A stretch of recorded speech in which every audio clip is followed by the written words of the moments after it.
to Ghost. The season 2 has ended. However, we have tons and tons of questions going into season 3, which has already begun filming. And I definitely want to take a time to talk about all of our major characters and what we can expect from them. If you missed it, I did a what we can expect from Monet Tejada video, as well as a what we can expect from Lorenzo Tejada video. Those are two very good videos because I think that they're going to be driving a lot of the plot next season. Get into it after you finish this video, because this one is focused all on Cain Tejada. Okay, so Cain. In season 2, we have seen Cain battle with his lack of respect, his jealousy and insecurity around Tariq. We have seen him buddy up under Mecca, seemingly becoming his number 2 and really getting all of he gravitates towards Drew, pegs Drew as the next leader of the organization and makes Drew his number 2. And this is something that just sends Cain deeper into his jealousy bag. So not only is he jealous of Tariq, which is a long-standing thing because of how Monet regards Tariq, he's now also deeply jealous of Drew, who has the position that he wants. Now, one thing I think became very, very clear in season 2 is that Cain is going to have to learn to think. He does not think things through. He moves with a lot of force, but not a lot of finesse. He reminds me a lot of Tommy Egan in the original Power. Now, Power Book 4 Force is premiering, and yes, your girl is breaking that down as well. My first episode breakdown is on the channel. Go ahead and check it out after this video as well. Be linked in the cards above as well as the description box down below. Even Tommy Egan, now he's in his new spinoff, is going to have to find some finesse for this force that he has, and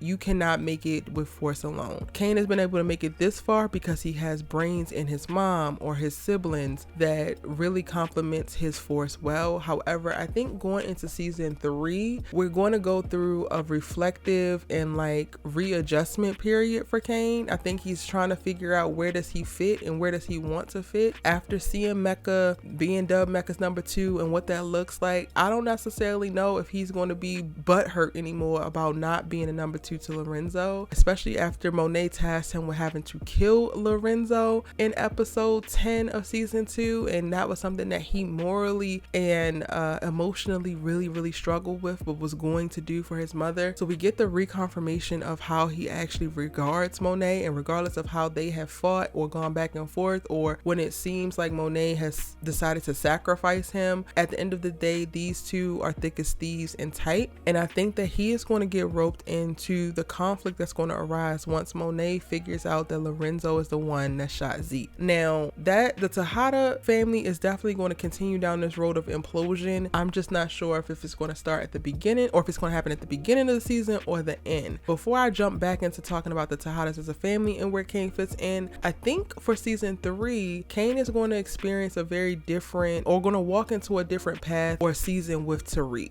I think that this season he has gained a little bit more respect for Tariq, even after setting him up and planting that badge, and Tariq ultimately getting off and not falling for this trap, and then realizing how connected he is to Tariq, realizing that Monet has been pitting them against each other, realizing that Tariq killed his father. Like, Tariq is literally not who he thought he was. I am hoping that Cain starts to find some type of friendship and camaraderie with Tariq and stops competing against him, because he can't. They come from very different backgrounds, and while Cain has been in these streets and he has force, Tariq has the smarts, he has the strategy, and it's something that Cain desperately needs. And it's also something that I don't think that Cain is going to learn from the Tejadas. I think that Cain is going to have to learn this finesse and strategy outside of his family, because ultimately he's going to have to use it with his family, and they ain't gonna be able to teach you while you also learning to use it on them. Tariq is going to have to do that. So I do think while they're not going to be buddy because Cain is very standoffish and he plays like he don't need nobody, he don't want nobody, he don't love nobody, I do think that we're going to walk into a season where Tariq is going to be a lot more savage and Cain is going to get to a common ground with Tariq. So hopefully we ain't seeing no more Cain trying to sabotage and or send Tariq to jail or put him 6 feet under in season 3. And I kind of love that for him. Like I said, I think that Cain can learn a lot from Tariq, and with him learning what he has in season 2, he got a good ground to really figure out like, yo, this is some things that this little Negro can offer me, right? Now going back to the Tejadas, there's going to be a divide. The family is going to implode. I'm also coming with a what to expect from Diana video. I think that she's going to be pivotal as well, and I don't think she's necessarily going to immediately fall to Poppy's side, because you know she likes to talk to Poppy and make Poppy plates and all of that kind of stuff. I think that she's going to go on a whole journey when it comes to Monet of redemption as well. But I think Cane is going to be a very, very important force in Monet exacting revenge and regaining control of the Tejada family as well as the Tejada organization.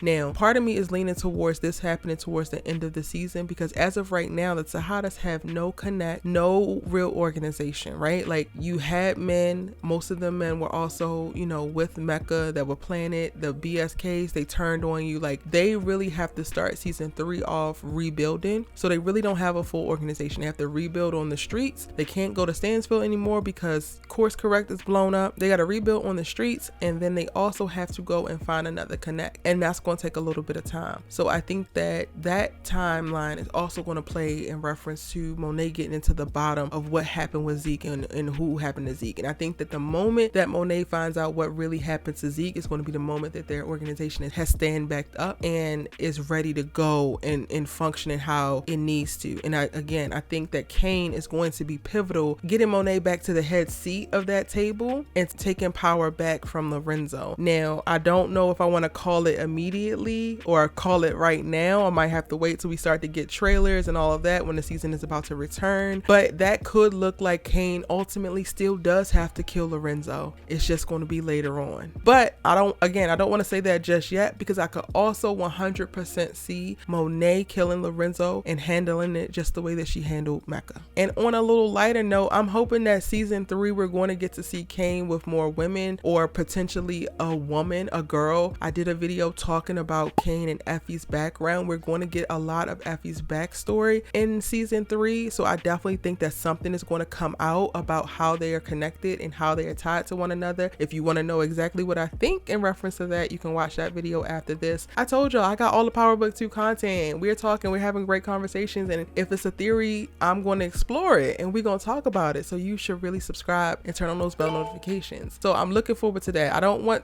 Effie to be conflicted and be in the middle between Cane and Tariq. I just want to know what happened between them, if they have history, what happened, bop and then Cane go on about your business to find another girl. But I would like to see Cane on a softer side. I would like to see what the rest of Cane's life looks like. Like, it can't all be just running the streets and shooting people. Like, what else do you want in life, Cane? Give us something. Diana want to go to school and be smart. Drew want to draw and be in love. What do you want aside from slinging these things? Okay, like, what do you want? And that's what I think we're gonna see in season 3. Thank you